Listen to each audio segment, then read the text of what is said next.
So I meant to record this video about a month ago, but then life decided to shove a spiked bat up my ass. Well, that and I'm lazy. Anyways, I'm back.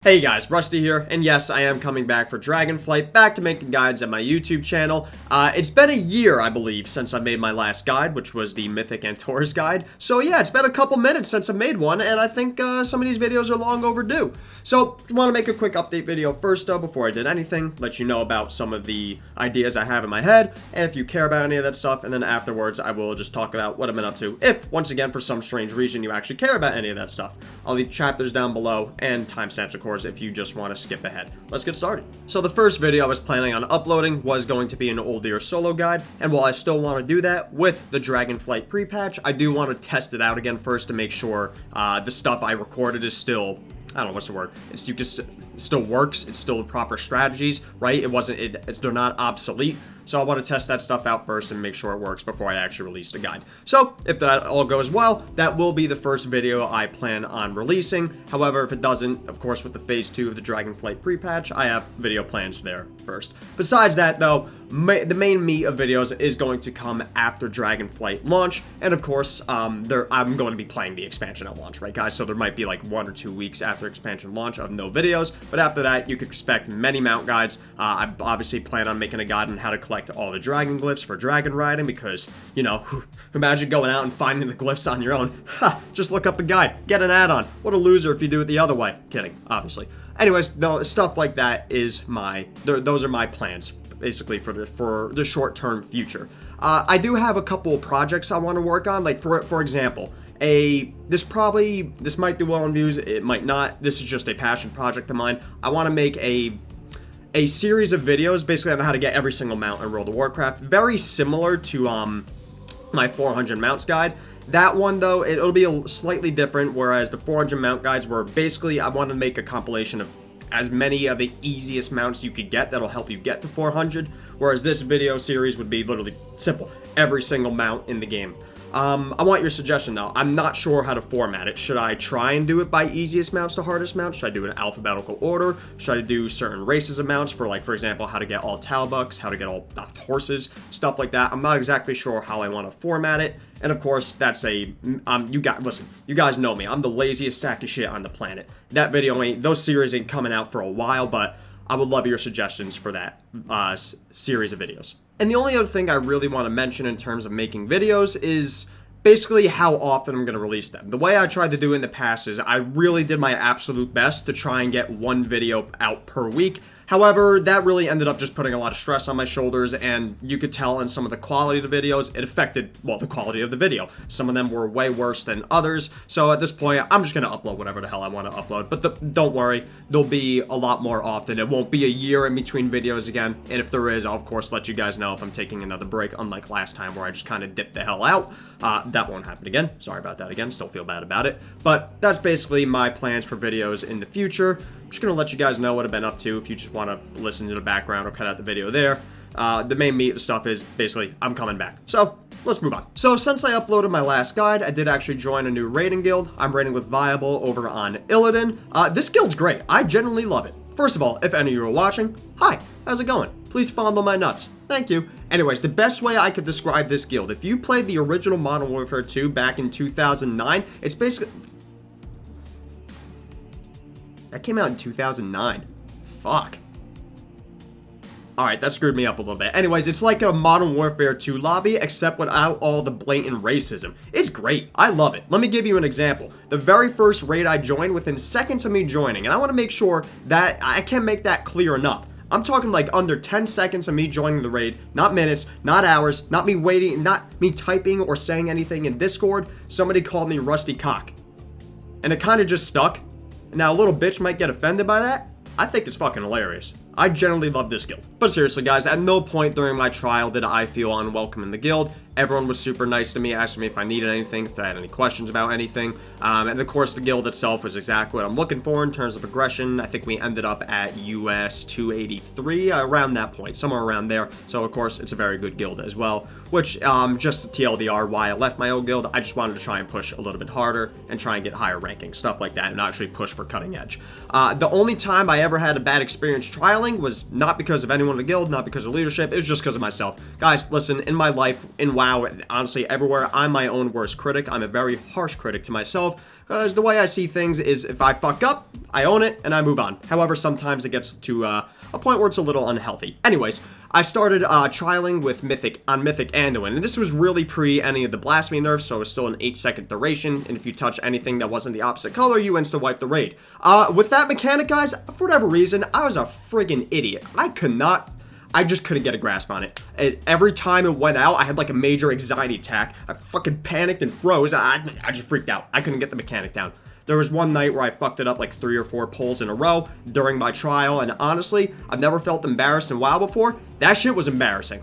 That just as an example, me being my own worst critic, although that was actually really, really bad. It was actually very embarrassing. Point being, I feel like I could have played much better on Anduin. Lords of Dread and Raglan went much better, although Jailers where I feel like I really, really, really played well. Again, I'm usually my own worst critic, so I'm going to give myself a pat on the back on Jailer. Yeah, over to 200 pulls we did. I think I was consistently consistently high damage for my spec, Havoc Demon Hunter, and out of the 200 plus pulls we did, I think I only majorly screwed up, like, under 5 of them. Point being, I think I played very well on Jailer, so I was very happy with that. But yeah, guys, I'm very happy with this guild, which is important for you if you care about me making any more guides, because the day I stop Mythic raiding, chances are that's the day I stop playing WoW. Maybe one day I'll be free. Anyways, last thing to mention about my guild is that one of my officers, Shadow, does have his own YouTube channel. I'm going to leave that linked in the description down below for you guys. I definitely recommend giving it a check out and also a sub. He does make his own Warrior guides, boss guides. I'm sure he's also going to upload our kill videos there.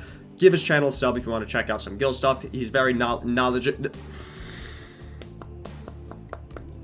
Come on, words are hard. Come on, knowledgeable. There we go, nailed it about the game. So I definitely recommend giving his channel a sub. Let's move on before I screw up more words. So before I talk about schooling and the progress on my degree for cybersecurity, I guess I should mention what I think about DragonFlight. I think it looks good, but most importantly, what I will say is this feels like a different Blizzard compared to Shadowlands and BFA Blizzard, or it feels like to me they're actually taking player feedback into account this time, whereas even if they say they were in BFA and Shadowlands, let's be honest, guys, most of the player base felt like our feedback was completely ignored, especially when it came to something like Covenants, for example, or who remembers Conduit Energy, which, to be fair to Blizzard, they did say, yeah, that was an L on their part. Fine, moving on. This time around, this does feel like a different Blizzard, and you know what? That gets 2 thumbs up for me. At least to the point where, of course, I mean, I was going to try it anyways, even if it was going to go shit. At least to the point where I would be willing to try the expansion. There's still some areas where I feel like there's still some holdouts and some weird decisions. For example, nerfing Drakthir Soar in the old world because they were afraid people were going to get to pet battles and dungeons and raids faster. That just, once again, feels like Blizzard making a solution for a problem that doesn't exist. Another example, the Creation Catalyst, it seems to me Blizzard views that more of a catch-up system for tier instead of a bad luck protection for tier, because they're still delaying it. It still comes out 6 weeks. 6 weeks after the raid comes out. That's insane. But overall, guys, I don't be too negative, because I do think Blizzard is making, they're making very, very good decisions in DragonFlight, especially with the talent trees. Havoc Demon Hunter right now in the pre-patch is a blast to play. It is still a very simple spec, which is what it's designed to be, and it actually has buttons now. It actually feels really, really fun to play.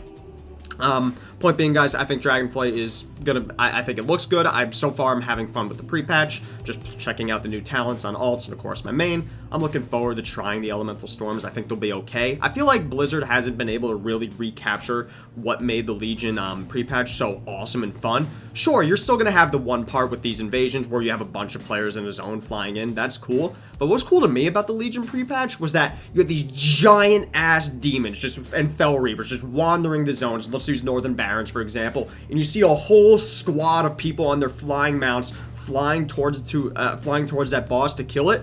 That was so cool, man. And sure, you'll have all the players in the zone, but I don't know. Maybe it's just because they've done it before. It's not as special, but I think it'll be okay. And of course, I'm looking forward to trying out the new Older Man dungeon. Overall, guys, DragonFlight, I think, is looking good. I love what they're doing with the seasonal Mythic Plus rotation, bringing in the new old dungeons. Season 4 Shadowlands. I want to touch on this real quick. What a W. What an absolute W of a season, of an end of expansion thing where we normally have many months of just a dead game before the expansion came out. Season 4 is an absolute W, bringing back, of course, the idea of rotating Mythic Dungeon. I can't freaking speak. A rotating Mythic Plus dungeon pool. There we go. Nailed it. I like that they're carrying that forward into DragonFlight. I will say, I hope they keep Uncapped Valor. They're not gonna. I hope they do. That was fun. My only, I guess, slight criticism, and I don't really blame Blizzard for this, is I hope if they do this in the future, instead of doing the same 3 raids from the expansion we just did, I hope they actually bring back old raids, and do that instead. Like, make those, I guess, we could just use Faded, for example, since that's what it was called in Season 4. I hope, for example, imagine if they brought back Nighthold, Blackrock Foundry, Hellfire Citadel, High Mall, Siege of Orgrimmar, Throne of Thunder, and I could go on. Imagine if they brought back those like 1 or 2 raids at the end of an expansion just so there's no content drought. I would absolutely love that, and personally I feel like that would be much better than, for example, doing Sepulchre, Sanctum, or Castle Nather again. Like Sepulchre, words. Sepulchre is like the biggest offender in my opinion, simply because of the fact that, I mean, we literally just did it. But I don't mind for Season 4, since Season 4 was pretty much just like, it was like an experiment, right? So it was okay. In the future, though, I hope they bring back, like, old raids instead of doing the current expansion raids in a rotation. I personally feel like that would be better. But let me know if you disagree, and let me know in the comments down below. Let's move on. So in my last update video, I did mention I am back in school to finish my degree for cybersecurity. I originally was going to take a break from WoW and raiding in general. I actually did for 3 weeks because I was afraid I was going to be overwhelmed, and I didn't want it to affect my schoolwork. Didn't want to fail. Learned that lesson the hard way my very first year of school. A lot of money wasted. Anyways, this time, though, I really was okay. Like, I didn't even take a break at all. There was only one time I felt overwhelmed, and that's why I took that 3-week break, is during my networking class. We started going over custom subnet masking, and if you know what that is, yeah, that took me a while to grasp. Got it now, though. Got it very good now. That was fun. Anyways, this semester, I am in a programming class, Python, and the way I could describe programming, at least for me, is It's like trying to figure out and beat a really difficult Dark Souls or Elden Ring boss, dude. It's like I'm fighting fucking Slave Knight Gale when I'm writing code. I'm trying to figure out the moveset, I'm trying to figure out how to write the code. I have no idea what I'm looking at, and then finally, after a while of looking, it just clicks, just like that, and I beat the boss, I write the code, it works, the output's great, and let me tell you, oh my god, what a great feeling. It's like getting a blowjob from God. It's awesome, dude. Moving on. One quick time of day change later, talking about some TV. Because listen, guys, if there's one thing I know, it's that I fucking love watching TV. And right now, we're talking about House of the Dragon, and of course, Rings of Power. Keeping this shit spoiler free, of course. Let's just get House of the Dragon out of the way. What a fucking banger of a show. Absolute, I like 9.5 out of 10. Easily. It doesn't beat Season 1 Game of Thrones for me. I still think that'll always be my personal favorite. But damn, they freaking nailed House of the Dragon. I absolutely loved it. And now, guys, Rings of Power. This might upset some of you. I didn't hate it. I didn't love it. There's definitely a lot of parts that confused the hell out of me. I didn't hate it. I give it about a 6 out of 10. Could have been worse. I really went into it expecting it, obviously, not to be as good as Lord of the Rings, because let's be honest, nothing is and ever will be. What a fantastic series of movies.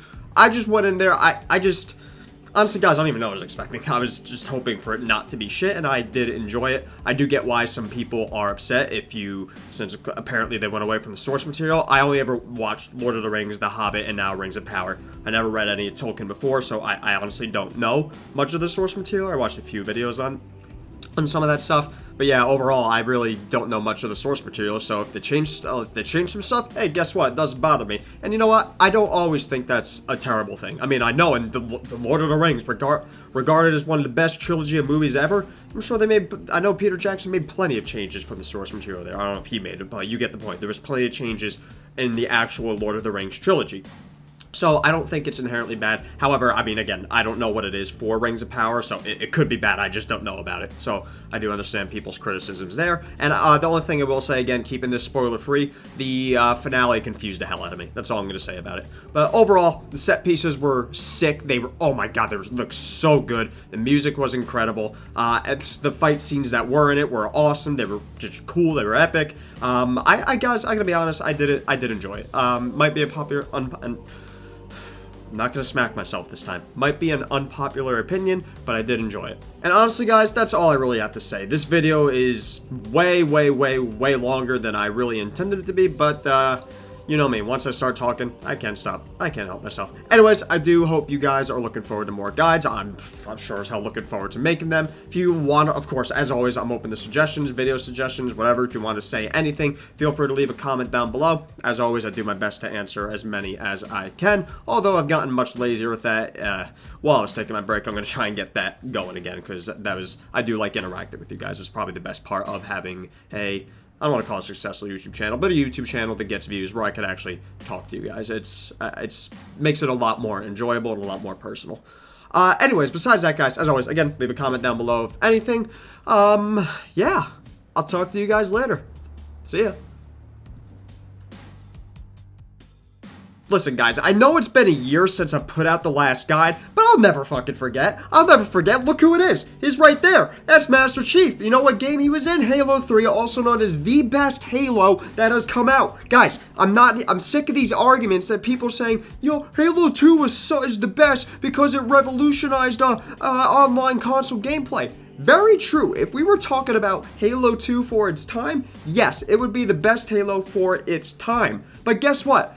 In terms of overall just greatness out of every single Halo, I'm talking Reach, 4, 5, and Infinite, Halo 3 annihilates them all. Best Halo. Video's done. Later, bitches.